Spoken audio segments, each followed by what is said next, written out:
Faiz, Hamdan pernah dengar tak perkataan delusional happiness? Pernah dengar perkataan tu? Daripada siapa tu? Carl Jung ke? Tak, aku tanya je. Tak pernah dengar. Sebab perasaan tu lah yang aku rasa sekarang. Delusional happiness. 2 minggu lepas, perasaan aku adalah sangat depressing, Okay. tak ada mood, Okay. tak ada apa. Perasaan aku sekarang adalah ibarat Manchester United tahun depan menang Liga. We're back. Aku tahu saya dipotong klip ni. We are back. Sign. Jangan potong klip ni. Give the paper for him to sign. Put the paper on the table. Ruben Amorim is at the wheel. Garuk-garuk je. Bola itulah minggu ni. Jom.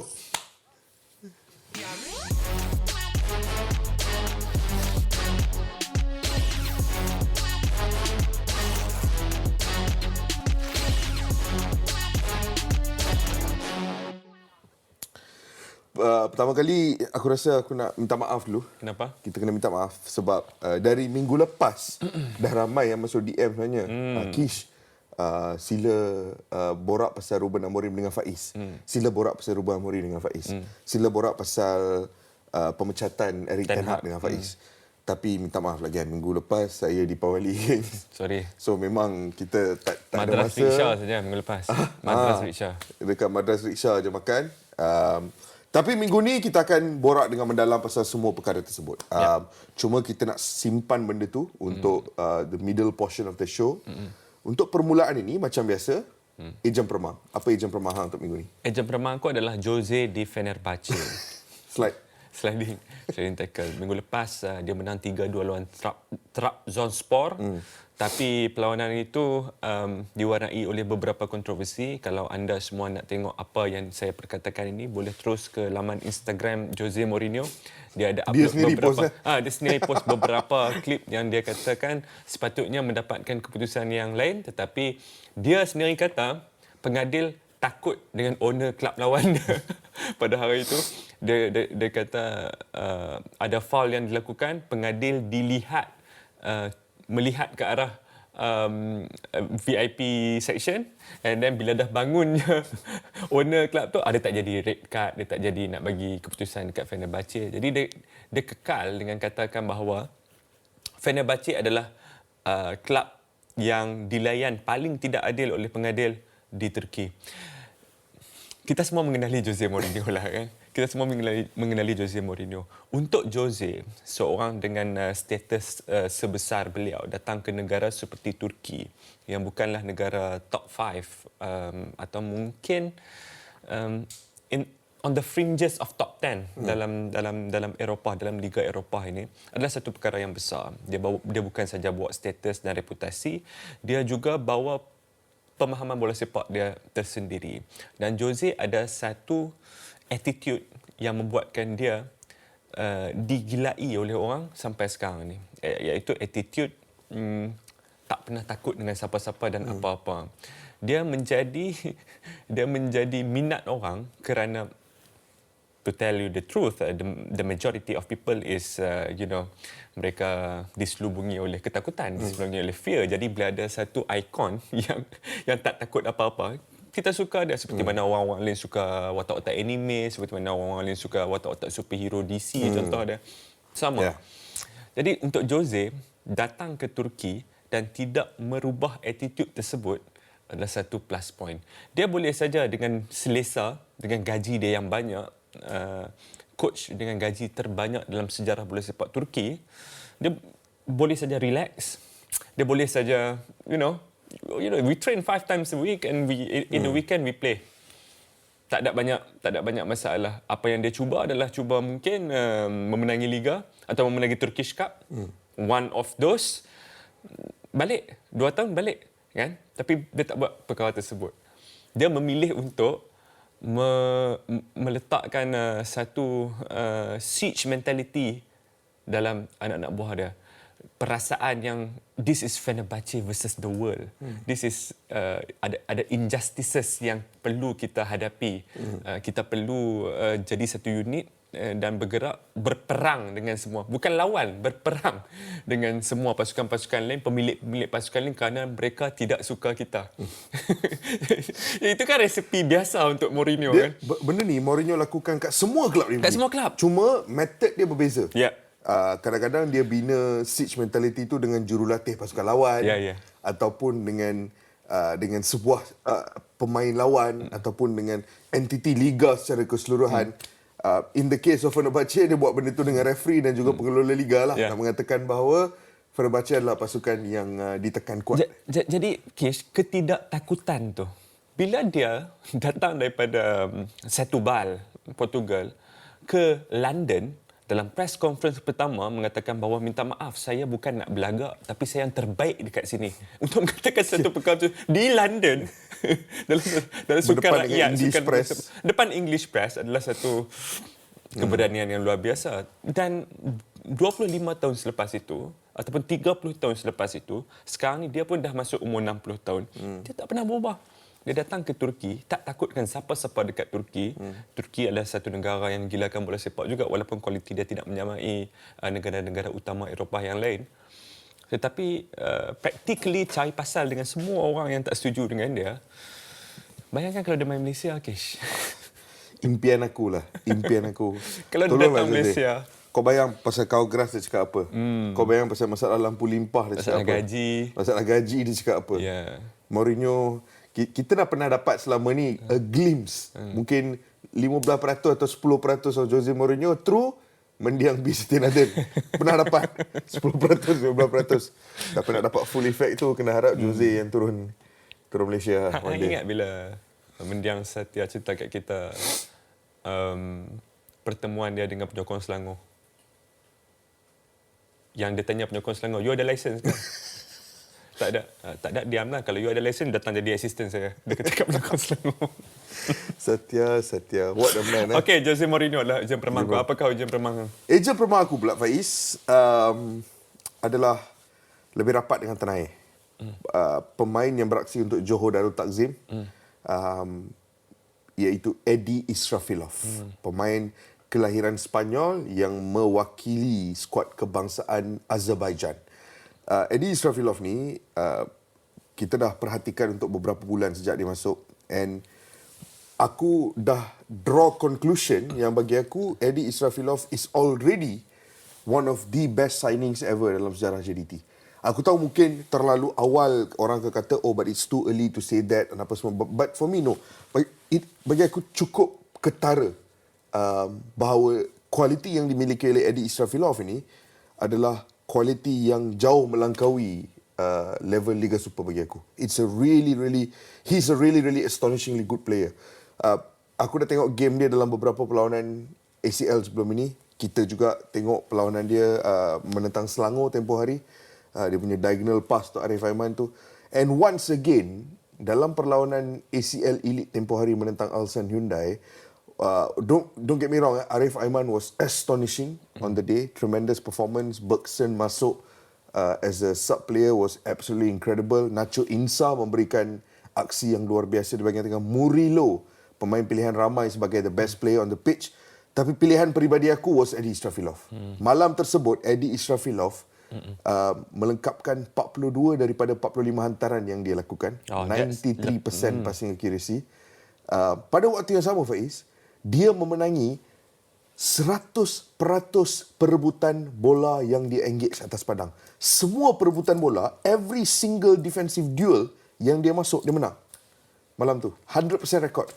Which is crazy. Sebab hang berdepan dengan juara K-League ni, yang banyak memberikan cabaran, yang banyak memberikan tekanan. But Eddie Israfilov was cool, was calm, was collected. Dia tak buat benda-benda yang terlalu extraordinary, tapi dia memastikan perlawanan JDT itu, dikala ada elemen of chaos di bahagian hadapan dengan pemain-pemain seperti Arif, Murillo, Obregon, Bergson, tetapi di bahagian belakang dia membawa sejenis stability dan ketenangan yang betul-betul JDT ketagihkan.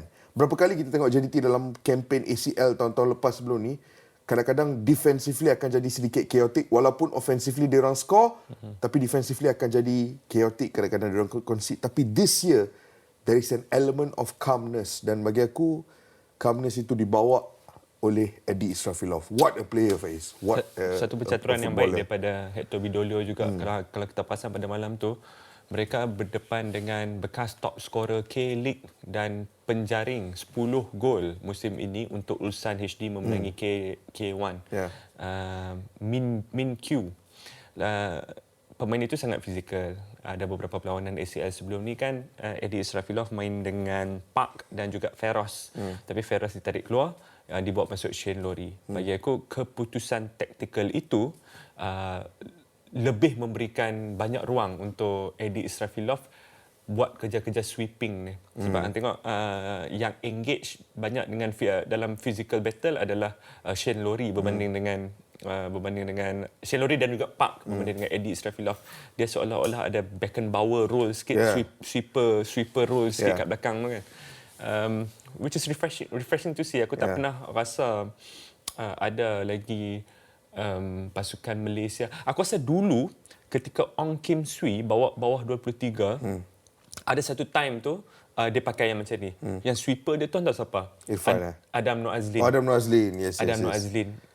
Since then aku tak pernah tengok lagi pencaturan seperti inilah. Sampailah sekarang di tahun 2024 bersama-sama dengan JDT kita tengok Eddie Israfilov. And his quality yang jauh melangkaui level bola sepak Malaysia, and dia boleh main DM, dia boleh main that sweeper role yang hang cakap, dan sekarang ni dah sampai tahap yang aku nak tengok game-game JDT ni primarily just to watch Eddie Israfilov. Very comfortable on the ball. What a player. Itu adalah ejen permah aku untuk minggu ni. Prestasi Mourinho dan juga Eddie Israfilov. Buat masa sekarang kita nak berehat sebentar. Lepas ni kita nak borak pasal Ruben Amorim Ami.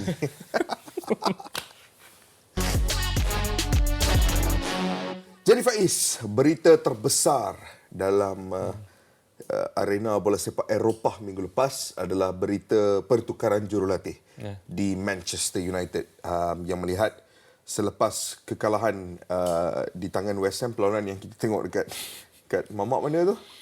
Said Kelana Jaya. Said Kelana Jaya. Yang lampu TV dia ada dekat tengah je, lampu TV. Dia macam ada lampu Mr Bean. Said tolong tukar TV anda.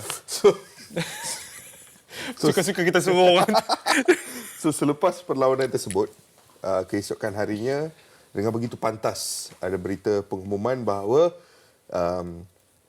Erik ten Hag dipecat oleh Manchester United, dan tak lama selepas itu in a very unorthodox fashion daripada Manchester United. 3 hari. Tak sampai 3 hari pun. Aku rasa sehari lepas tu dah ada Ornstein bomb dah drop lah. Which is, tapi official announcement 3 hari official announcement 3 hari. Dengan begitu pantas Manchester United melantik seorang pengganti. Kita agak kekok dengan benda ni sebab aku tak biasa. Selalu aku biasa dengan interim till end of the season. Faham tak? Aku dah terbiasa interim till end of the season. Lepas tu kalau interim tu berjalan lancar, bagi full contract ada. Sign the thing. Put it on the paper. Aku dah terbiasa dengan praktis seperti itu daripada Manchester United. Tetapi kali ini pendekatan yang berbeza, pendekatan yang begitu pantas. Di mana kita nak bermula, Faiz? Kita mula dengan pemecatan Erik ten Hag dulu sedikit sebab kita tak sempat pun nak cakap pasal pemecatan Erik ten Hag. Di hari Isnin tersebut, di permulaan minggu, Erik ten Hag tiba di Carrington untuk melakukan pertemuan dengan dua wakil daripada pengurusan Manchester United, Omar Berada CEO dan juga Dan Ashworth sebagai sporting director. Di situ, dalam pertemuan yang berlangsung selama 30 ke 45 minit itu, Ten Hag learned that he has lost the job. Dan itu adalah satu tugas yang sukar juga aku kira untuk kedua-dua Ashworth dan Berada untuk melakukan satu keputusan yang berat. Tambahan pula, kebanyakan penyokong Manchester United, termasuklah saya sendiri, walaupun melihat kepada kekalahan West Ham 2 hari sebelum itu, kita tak jangkakan Erik ten Hag akan aku tak tahu tapi aku tak jangkakan Erik ten Hag akan dipecat hari itu. Aku tak jangka that this was going to be the trigger. Aku rasa dia masih lagi ada 2 game, iaitu game Leicester City dalam FA Cup dan juga game baru-baru ni menentang Chelsea. Kalau kedua-dua ni dia tak dapat kedua-dua ni, barulah kita boleh buka cerita pemecatan. Tetapi Ineos sekali lagi dengan semangat baru, bergerak dengan sangat efektif. Pada hari Isnin tersebut, pagi itu dah the rest of the day pasukan itu dikendalikan oleh interim manager iaitu Ruud van Nistelrooy. Jadi itu adalah bibit-bibit permulaan kepada spekulasi siapakah yang akan memegang ataupun siapakah yang akan menduduki hot seat di Man United. Sedikit konteks situasi Erik ten Hag tu, aku bersama dengan Hang tak jangka bahawa perlawanan West Ham itu yang akan jadi trigger point untuk mereka terus pecat Erik ten Hag, sebab walaupun game tu kita kalah, tetapi Hang boleh make an argument that kekalahan itu disebabkan oleh satu keputusan yang tak masuk akal.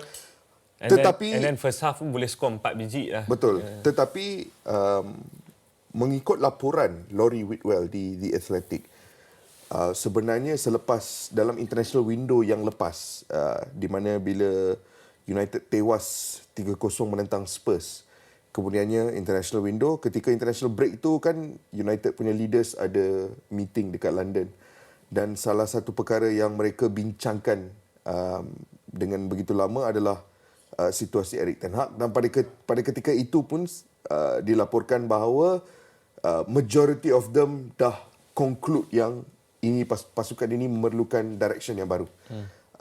Ada juga laporan daripada Athletic yang mencadangkan bahawa pada pertengahan musim panas lepas, sebenarnya nama-nama macam Omar Berada dan Dan Ashworth ni dah macam distance diri dia orang daripada keputusan untuk melanjutkan kontrak Erik ten Hag. So walaupun keputusan itu dilakukan, tetapi konteks yang mereka nak berikan adalah bahawa there was a very strong chance that it could come to an end. Cuma satu kesilapan besar yang mereka lakukan adalah bila diorang lanjutkan kontrak ten Hag, benda tu bermakna dia punya pampasan itu agak tinggi. 15 juta dilaporkan jumlah pampasan yang dibayar untuk Erik ten Hag, dan kalau campur dengan 10 ataupun 11 juta yang dibayar untuk Ruben Amorim, this exercise of changing managers dah cost United lebih kurang 25 juta. Okay. Dan kemudiannya Ruben Amorim, Faiz. Ruben Amorim. Hang ingat ada satu episod dalam 2 tahun lepas. Episod di ni. Elmina. Yeah. Episod di Elmina tu kita berbicara tentang siapakah yang berpotensi untuk menggantikan pada ketika itu Ole guna sosial di Manchester United. Ada beberapa nama yang kita bangkitkan. Marcelo Gallardo, kalau ingat lagi. Yes. Marcelo Gallardo. Lepas tu ada... Saya ingat episod tu sebab sangat panas. Sangat panas. Ada Ralf Rangnick juga yang pada ketika itu menjadi interim Manchester United. Tapi dia agak pelik lah sebab Ralf Rangnick ni tengah game, dia boleh call kawan dia dekat Rusia. Apa aku nak buat ni? Tapi tak apa, itu style dia, style masing-masing. Dan juga ada nama Ruben Amorim yang pada ketika itu masih berusia 37 tahun. Adalah satu nama yang kita bangkitkan ataupun cadangkan 2 tahun lepas. Taklah bermakna Dan Ashworth tengok bola. I won't categorically rule it out. Sebab tapi kita tak bermakna sebab kita tak joblok. Kita tak joblok. Tak bermakna dia tak tengok, tapi nak kata dia tengok pun tak boleh juga. Ya. Lepas tu Ruben Amorim, ada beberapa nama yang dikaitkan dengan Ineos. Musim panas lepas ada satu pertemuan yang intimate di sebuah restoran di London di antara delegasi Ineos dan juga Thomas Tuchel. Aku rasa Thomas Tuchel is not a foolish person. Dia tahu pertemuan itu signal dia adalah signal untuk prospek beliau memegang jawatan di Old Trafford. Tetapi itu tak terjadi, never materialize. Aku diberitakan juga Dan Ashworth adalah peminat nombor 1 Thomas Tuchel. Seterusnya Thomas Tuchel pun dah ke England sekarang ini. Ada beberapa nama lain lah yang ada dalam De Zerbi, mungkin siapa lagi yang dikaitkan dengan United mengadakan pertemuan. Van Nistelrooy sendiri. United mengadakan pertemuan dengan Mauricio Pochettino juga. Mauricio Pochettino yang sekarang ini ketua jurulatih skuad kebangsaan USA, USMNT. Tidak ada banyak pilihan di market, tetapi Ineos nampak sangat pasti dengan sudden move mereka, dengan kecepatan mereka membuat keputusan ini, bermakna mereka sangat pasti bahawa Ruben Amorim calon yang paling sesuai. Persoalan pertama sekali, kita tolak dulu taktik, kita tolak dulu komposisi pemain yang akan digunakan oleh Amorim. Ada argument yang mengatakan bahawa dengan apa yang terjadi di Manchester United 10-12 tahun kebelakangan ini, dia sepatutnya appoint a manager that is experienced, yang been there and done that. Kedua-dua Erik ten Hag dan juga Ruben Amorim mempunyai CV yang sangat baik, tetapi bukan di Liga Inggeris. Seorang di Ajax, seorang di Sporting. Kalau tengok accolades mereka, lebih kurang sama. They are very promising managers, and aku tak mau komen ataupun bagi rating berapa untuk Ten Hag sepanjang 2 tahun setengah di United, tetapi essentially they are the with the same pedigree untuk datang ke Manchester United ni. Adakah setuju dengan perkara tersebut? Dari segi accolades 100% yes. Dari segi accolades, dari segi dia macam ni Faiz. Walaupun permulaan show tadi kita buat lawak, kita gelak cakap yang Man United are back, menang Liga tahun depan, put the contract on the team. Tapi ini adalah realistic assessment aku tentang keputusan United untuk ambil Ruben Amorim ni. Initial reaction aku adalah aku impressed dengan kepantasan. The speed at which the decision was made, okay, impressed with that. But B, aku tak adalah sampai nak terlalu melihat corak permainan Sporting, melihat kemenangan Sporting ke atas Man City tempoh hari dan mengambil perkara tersebut sebagai ini petanda bagaimana Man United akan bermain. Sebab kita dah pernah buat kesilapan yang sama. Kita tengok cara Ajax bermain dan kita harapkan itu yang akan dibawa oleh Ten Hag ke United. Sampailah musim kedua, Ten Hag sendiri cakap, I'm never going to play the Ajax with at Man United. Dan tak pernah terjadi. So, aku tak nak jump the gun dan mengatakan Amorim will 100% be a success at Man United disebabkan oleh corak dia di Sporting. Bagi aku, whatever happen at Sporting is Sporting story. What is going to happen dekat Man United purely depends on apa Amorim nak buat selepas dia tiba. So, susah untuk kita nak cast judgement. Tapi kalau ada satu benda yang aku rasa ada perbezaan di antara Amorim dan Ten Hag, satu benda yang aku rasa gives Amorim a bit of an edge, bagi aku adalah karisma. I think Amorim has a bit of Jose Mourinho in him. A bit. Bukan aku nak kata dia 100% Jose, tapi there's a bit of Jose in him. Cara dia manage the press, cara dia communicate, cara dia bawa diri dia, perwatakan diri dia. Dia kan, Ruben Amorim kan pernah menjalani master's degree course di sebuah universiti untuk football management. Kursus yang dibina oleh Dean universiti tersebut dengan kerjasama Profesor Veloso. Dengan kerjasama Jose Mourinho kan, mengikut laporan dekat Athletic. Dan benda yang aku tertarik sangat pasal laporan tu mengatakan bahawa bagaimana Ruben Amorim dah banyak kali pulang dan memberikan guest lecture. So dia ada kebolehan untuk attract the audience, untuk keep the audience engaged, untuk keep the audience hooked to him. Aku rasa karisma itu sangat diketagihkan di Manchester United. Because since Jose left, we have not had charisma at Old Trafford. We have not had it. Ole was not charismatic. Ole was vibey. Ole was a good guy. A nice person. Ralph Rangnick, I'm a big fan of him, but he was straight to the point. He was there for only 2 seconds. Dan dia straight to the point. Dia direct straight to the point. Almost a bit like Ten Hag juga, straight to the point. Cuma differences Ten Hag punya command of English not as great as Rangnick. Tapi karisma tak ada. Ruben Amorim has that charisma. Dan aku rasa benda tu yang akan memberikan dia sedikit advantage on top of Ten Hag. But it's very difficult to draw conclusions yang, Sporting did well under him, Sporting beat Man City. Ini bermakna kita akan main bagus di bawah Ruben Amorim. Belum tentu. Belum tentu lagi. Jom kita bagi sikit rumusan profil Ruben Amorim. Ruben Amorim adalah bekas pemain kebangsaan Portugal. Ada 14 cap dengan Portugal, ada 1 gol. Ada 14 cap dengan Portugal. Dan dia juga bekas pemain kelab-kelab besar seperti Benfica. juga sudah bermain di Champions League, Bekas sudah rakan bermain pasukan Victor Lindelof. bekas rakan pasukan Victor Lindelof dan juga pernah bermain bersama-sama dengan Luis Figo dan Cristiano Ronaldo di pasukan kebangsaan Portugal. Bersara awal di umur 32. Sebab kalau ditanya sebab kenapa dia bersara awal, selalunya orang yang pernah bermain pasukan kebangsaan sekuat Portugal ni, kalau dia memilih untuk bersara awal di awal 32, saya sekarang umur 32, maknanya dia bersara di umur saya sekarang ni, adalah kerana kecederaan serius. Tapi bukan Amorim, dia tak ada kecederaan serius, cuma dia rasa pada ketika itu dia boleh lebih baik menjadi manager daripada pemain pada ketika itu. Which is an important thing. Important thing sebab dia tak ada ego tu. Selalunya pemain ada ego. Masuk ke awal 30 ni, boleh lagi ni 3 tahun, 4 tahun, boleh lagi. Padahal badan dah kata tak boleh. Kita tak tahu perkara itu kan. But Amorim doesn't have that ego dan dia berhenti main. Bila dia berhenti main, dia stay di Lisbon. Dan dia ditawarkan oleh kawan dia untuk memegang sebuah pasukan di division ketiga Portugal, Casa Pia. Cassiopeia, satu lagi tu band jazz daripada Jepun. Ini Casa Pia.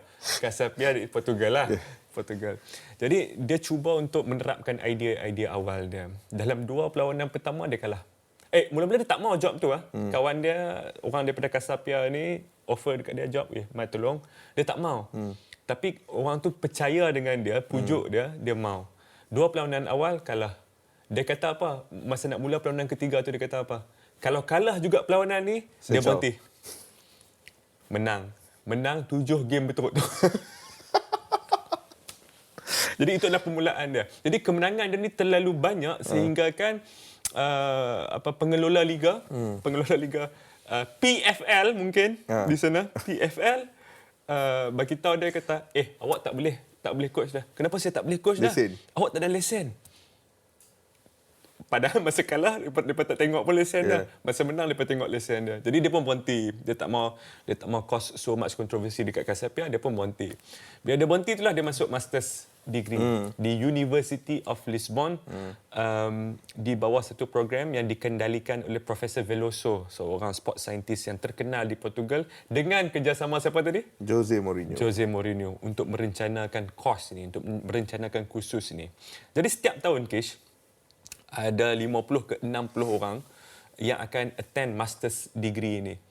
Dia tak ada undergrad degree, Ruben Amorim, tapi dia diterima masuk disebabkan kredit dia sebagai pemain kebangsaan Portugal. Sebab dia kerjasama dengan Portugal Federation. Jadi PAM kat situ. PAM kat situlah. Jadi setiap semester 3 pelajar paling cemerlang akan dibawa untuk internship bersama-sama dengan Mourinho. Ketika itu 2017 Mourinho di tak lain tak bukan Manchester United lah. Awak UiTM internship mana dulu? Saya MSN. Bukan Manchester United mungkin. Kalau kat sana mungkin PSN lah saya. Lepas tu selepas itu dia balik untuk dia ada beberapa job offer. Ada Benfica B, ada Sporting B. Akhir sekali dia ke Benfica B. Braga B. Dia tolak Benfica B, dia ke Braga B. Dia pada Braga B, Sporting tengok potensial dia. Okey, anda dah ada lesen, saya bayar Braga 10 juta. Dia kat Braga tu dia lawak sebab dia kat Braga B ni. Menang, tak sampai a few months terus promote naik Braga main. Lepas tu 10 match in a row menang, terus pindah pergi Sporting. Dia punya peningkatan tu berlaku dalam tempoh masa meteoric rise. Dalam tempoh masa yang cukup singkat. Dalam satu musim dia daripada Braga B terus ke Sporting. Ya. Dan memang luar biasa. Di usia 39 sudah pun ada 2 gelaran liga dengan 1 Portuguese Cup.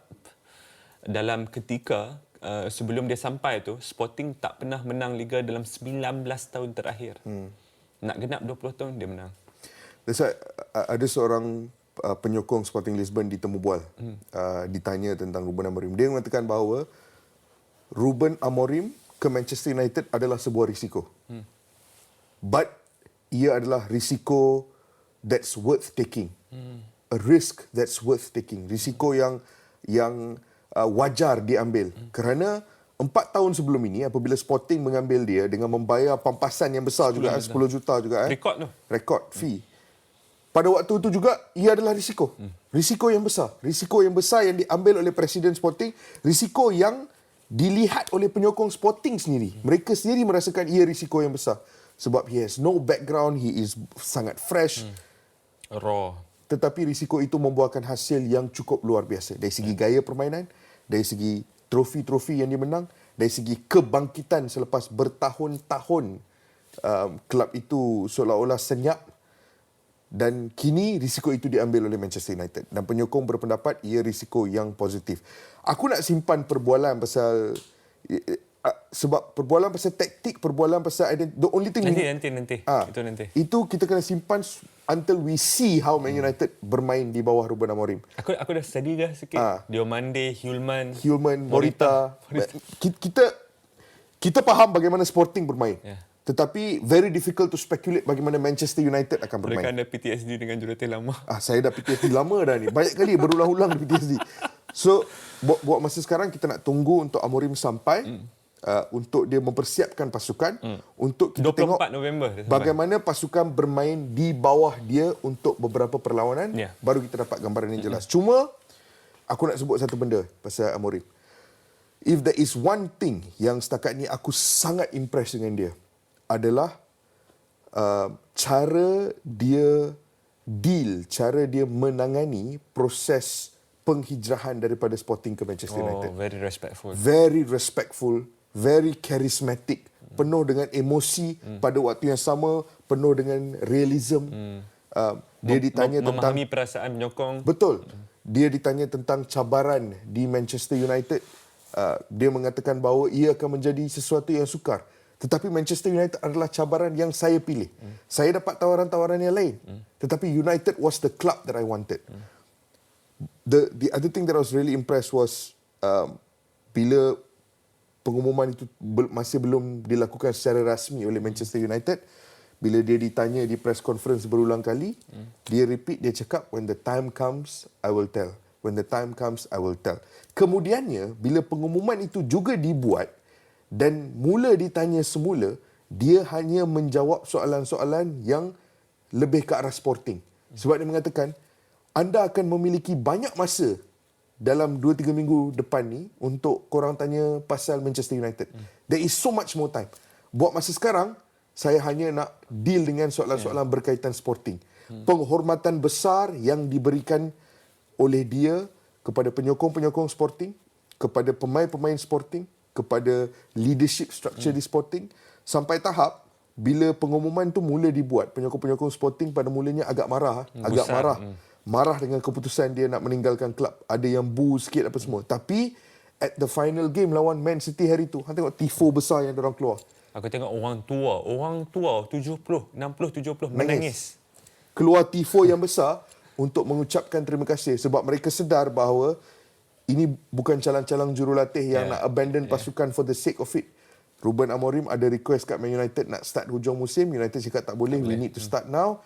Dia minta maaf dengan penyokong Sporting. Dia menangani situasi tersebut dengan cukup profesional. Dan yang paling luar biasa, bila ditanya tentang Victor Gyökeres, dia siap cakap, I'm not going to come for Gyökeres in January. He needs to stay at Sporting. He deserves to win the title at Sporting. Itu satu lagi. So, cara dia menangani keseluruhan proses nak berhijrah daripada satu klub ke sebuah lagi klub di pertengahan musim, bagi aku adalah simbol yang sangat-sangat exemplary. Benda tu memberikan aku, dalam proses ni Faiz, aku sama macam banyak benda yang aku masih lagi cautious. Aku masih lagi berjaga-jaga, tak nak terlalu excited, tak nak terlalu teruja.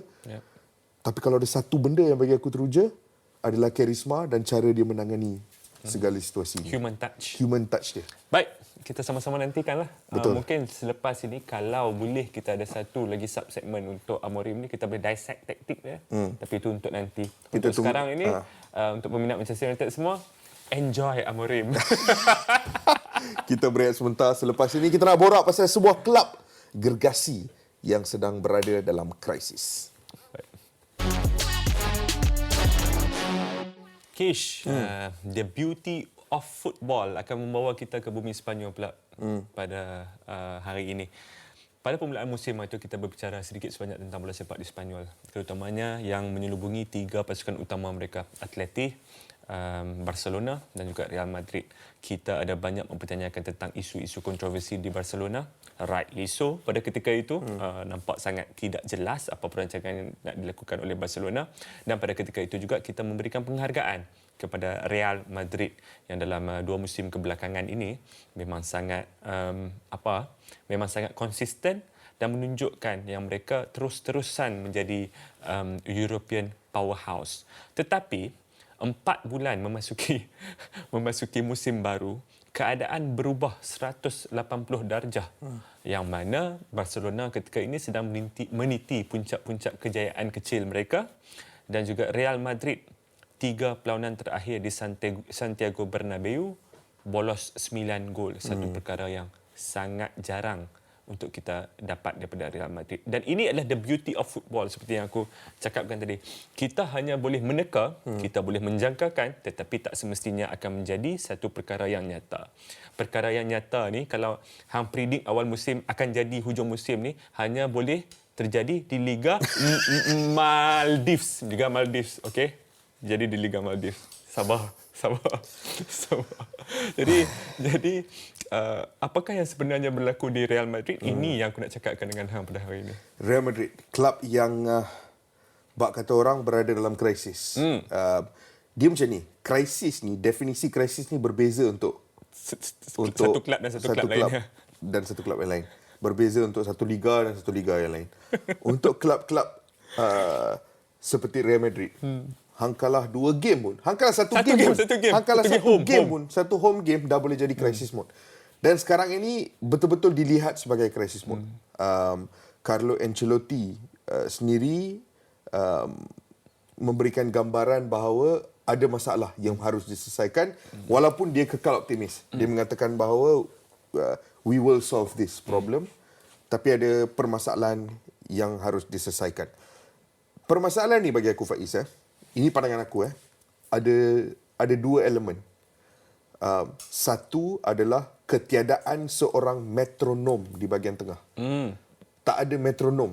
Good point. Dalam pasukan Real Madrid ni. There is no longer a metronom. Toni Kroos was the metronom untuk bertahun-tahun. Dan sekarang ini mereka dah kehilangan seorang metronom. Hang boleh lihat impak ketiadaan metronom kepada even Manchester City. Oh ya. Ketiadaan Rodri. Pun sama juga, krisis juga tu. Ketiadaan Rodri, betapa besar impak terhadap pasukan. It's the same with Real Madrid. No metronom dan mereka tidak menggantikan Toni Kroos pada musim panas lepas. Masalah kedua adalah masalah posisi Kylian Mbappe. Ya. Aku tak tahu kalau hang ada tengok klip Thierry Henry di CBS Golazo bercerita tentang aku rasa tentang Kylian Mbappe dan juga Jude Bellingham. Bagaimana dia mengatakan bahawa seorang number 9 has to always stretch the lines, has to always mematahkan garisan defensif pasukan lawan untuk memastikan sentiasa ada option untuk hantaran-hantaran lolos cuba dilakukan. Tetapi dalam perbincangan tersebut, Thierry Henry memetik banyak visual example. Dia tunjuk ni banyak klip, banyak visual example. Korang kalau nak tengok klip tu, tengok kat Twitter. In all those visual examples, ia menunjukkan bahawa Kylian Mbappe terlalu ke bawah dan Jude Bellingham yang seringkali melakukan larian-larian ke depan. Oh, okey. Dan dia mengatakan ini perbezaan. This was why Jude Bellingham season lepas skor banyak. Sebab dia ada the willingness, the desire and the drive to sentiasa bergerak, sentiasa mencari ruang, sentiasa break the lines. Setuju. Tetapi Kylian Mbappe ni seolah-olah sangat kekok dan ada 2 faktor.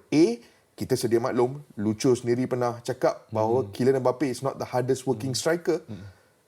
Dan yang kedua, Kylian Mbappe sebelum ini beraksi di bahagian sayap kiri. Dan sekarang ni ada proses asimilasi yang harus dilakukan. Sebab di sayap kiri, ada mungkin winger terbaik dunia pada ketika ini, in the form of Vinicius Junior. You are not going to take that spot away from him. Dan 2 faktor ini menjadikan Real Madrid berada dalam satu fasa di mana ada kecelaruan identiti. Ada sebab ketiga yang ramai petik, beberapa masalah kecederaan di bahagian belakang. Tapi bagi aku, Real Madrid has always dealt with injury problems well. Cuma sekarang bila tak ada metronom dan ada seorang penyerang di bahagian hadapan yang tidaklah terlalu bagus dalam elemen link up, yang tidaklah terlalu bagus dalam elemen hold up, dalam breaking the lines, ada satu kecelaruan identiti. Well said, well said. Itu adalah poin utama yang kita nak bincangkan, dan hang telah merungkaikan dengan sangat baik di situ adalah betapa kecelaruan posisi di antara dua mungkin pemain terbaik dunia yang boleh mengisi satu posisi tersebut, iaitu Kylian Mbappe dan juga Vinicius Junior. Dan juga kita lihat Apa yang hang akan lakukan? Aku banyak fikir pasal benda ni. How do you fix that problem up front? Kalau aku still akan mainkan kedua-duanya. Tapi aku akan mainkan Mbappe still lagi di nombor 9. Just Bellingham di belakang dia. Dan bukannya Bellingham di kanan. Aku still lagi akan letak Rodrigo di kanan to restore the balance.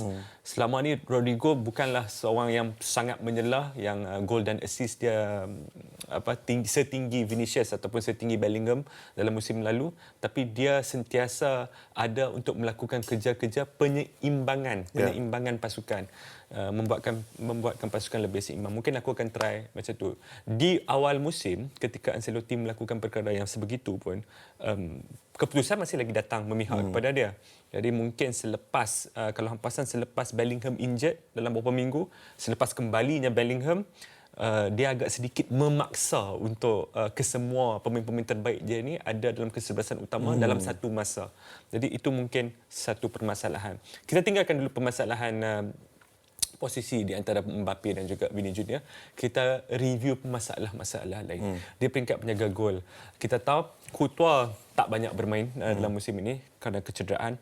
With all due respect to Lunin adalah salah satu penjaga gol yang ataupun salah satu pemain yang paling penting dalam usaha untuk membawa Real Madrid ke final Champions League musim lalu. Kalau masih ingat, ada banyak tindakan-tindakan menyelamat dia di peringkat kalah mati yang membuatkan semua orang pada ketika itu, walaupun Courtois sudah pun fit untuk main di final, semua orang nak tengok Lunin main di final sebab everybody think he deserves it, sebab dia yang antara yang membawa kan ke sana.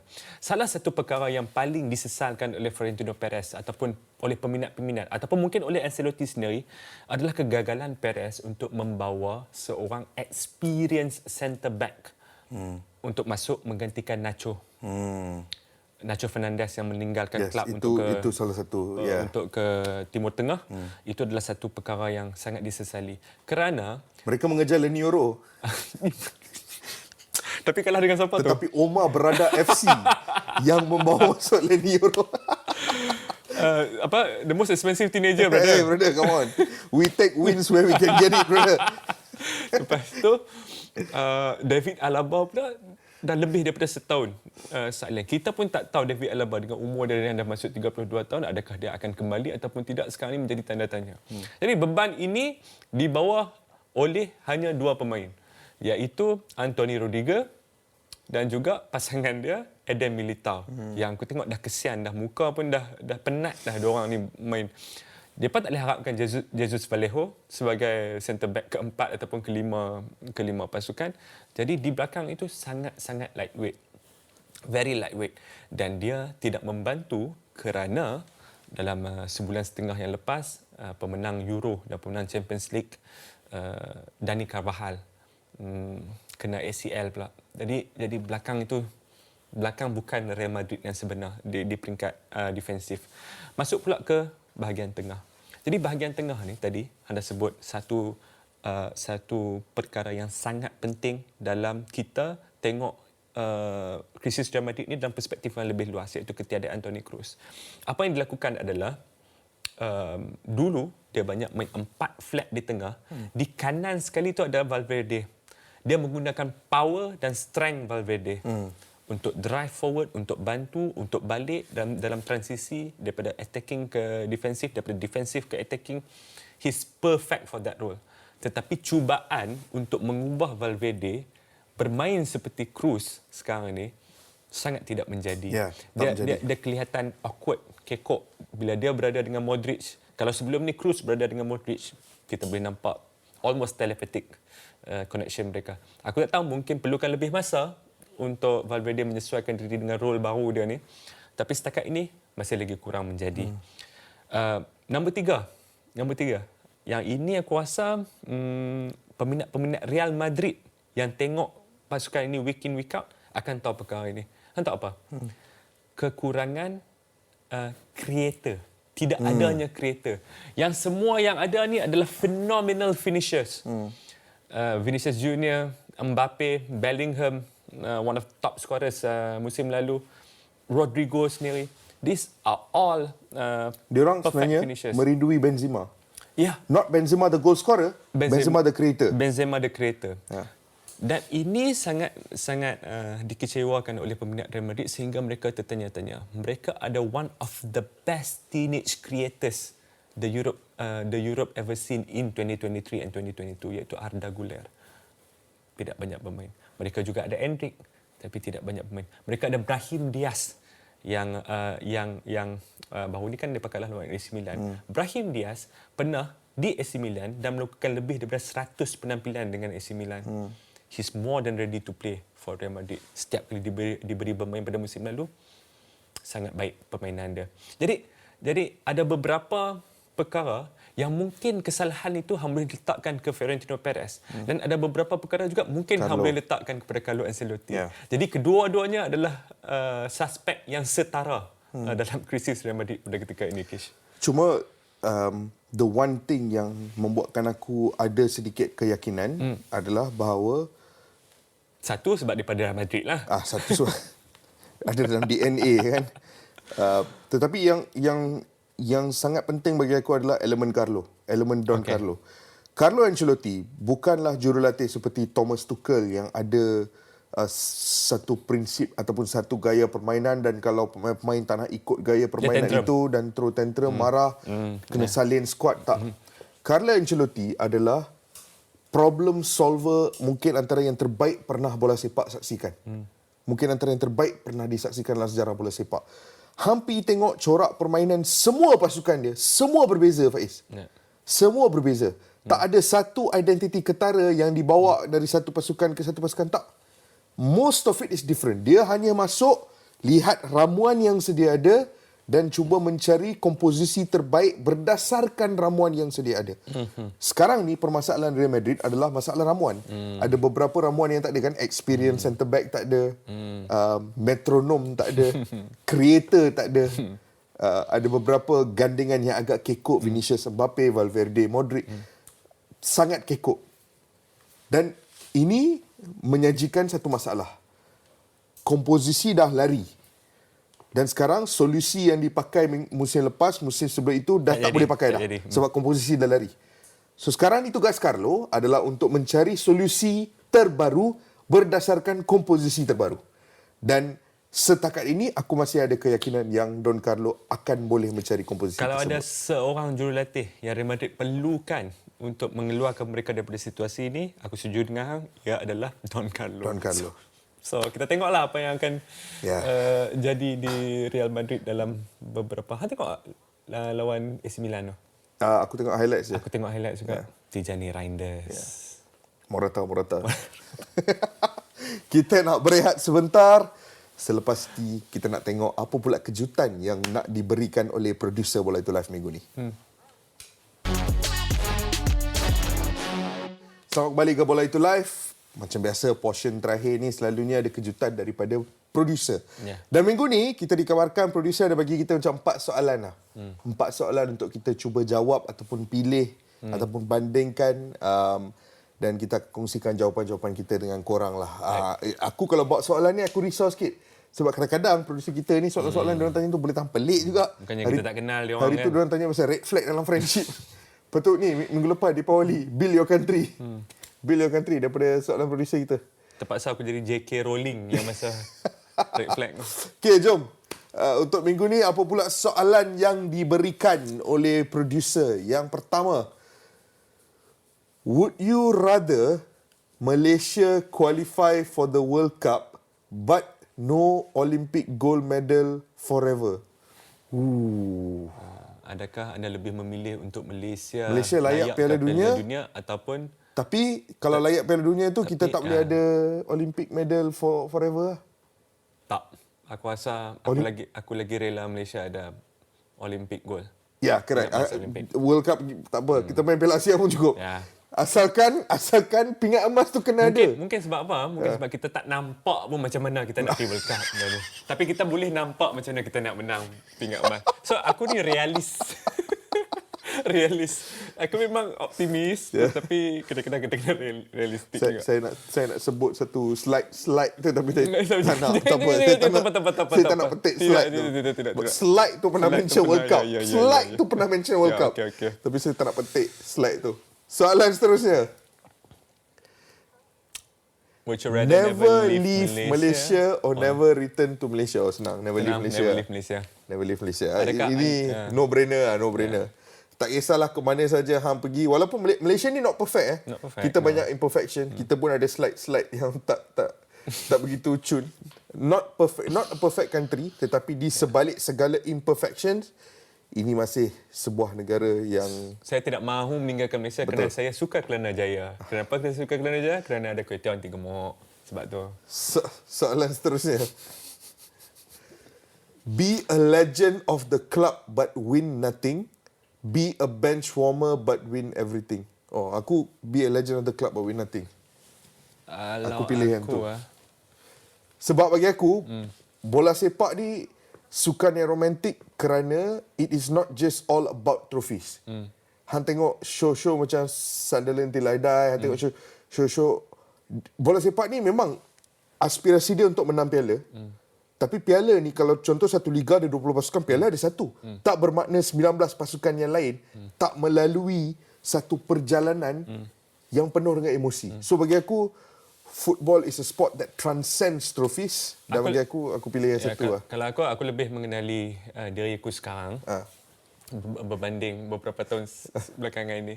So salah satu mungkin kualiti yang aku ada adalah aku suka tolong orang. Jadi aku tak kisah untuk menjadi bench warmer. Memenangi. Sebab semua orang ada role masing-masing. Betul, ambil di tepi pandang sebelah coach. Aku jadi macam tu. Tapi aku ada bonus ni. Bonus aku adalah menang semua. Tapi aku tolong pemain-pemain utama dalam pasukan aku. Tapi aku ada soalan. Tapi waktu ambil piala pakai full kit. Walaupun tak ada dalam matchday. Walaupun tak ada dalam matchday. Tapi pakai full suit. Full baju, stokin semua. Duduk sebelah kapten supaya gamak tu banyak sikit. Okay, soalan terakhir. Jom. Would you rather find your soulmate but not able to interact with anyone else? No. Bagi aku, hidup terlalu singkat untuk hang tak berinteraksi dengan banyak orang. Ini soalan yang bahaya sikit sebab aku dah kahwin. Aku kena berhati-hati macam aku jawab soalan ni. Betul. Sangat bahaya. Aku pun sebenarnya macam hang juga. Soulmate penting. Tapi community pun penting juga. It takes a village. It takes a village to raise a human being. Aku yakin isteri aku akan jawab benda yang sama juga. Dia soalan ni tidak menceritakan banyak tentang kita. Dia menceritakan banyak tentang producer kita. Ini soalan-soalan ni. Saya baru sebelum show start saya tanya dia satu soalan. Saya tengok soalan ni saya nak tanya balik dah lepas ni. Habis show ni saya nak pergi tanya. Producer kita ni pelik-pelik juga kadang-kadang. Jadi kita sama, kita lebih rela untuk berinteraksi dengan semua berbanding dengan hanya tapi sedih jugalah kalau kita tak dapat jumpa soulmate. Sedih. Tak ada, aku tukar jawapan aku. Aku pakai soulmate. Tak interact dengan sama tak apa, tapi asal ada soulmate. Aku dah gagal menarik hang. Aku dah gagal menarik. So, itu je untuk Bola Itu Live minggu ni. Aduh, borak ujung-ujung mesti pecah setiap episod. Terima kasih kepada semua yang menonton di rumah. Jaga. Victor Wanyama tengah tengok hang. Tengah tengok hang buat elok sikit. Pegang box sikit buku tu. Victor Wanyama ni dah belah daripada Spurs beberapa tahun, tapi kita masih lagi ada match day program ni. Victor Wanyama. Mantap Victor Wanyama. Tapi terima kasih kepada semua yang menonton Bola Itu Live. Seperti biasa, korang boleh tengok Bola Itu Live di Astro Arena 802 ataupun Astro Go. Tetapi anda boleh dengar audio Bola Itu Live secara podcast di aplikasi Shop, di Spotify dan juga di Apple Podcast. Terima kasih kerana bersama kami. Jangan lupa, minggu depan kita akan borak pasal International Window. Jumpa korang minggu depan.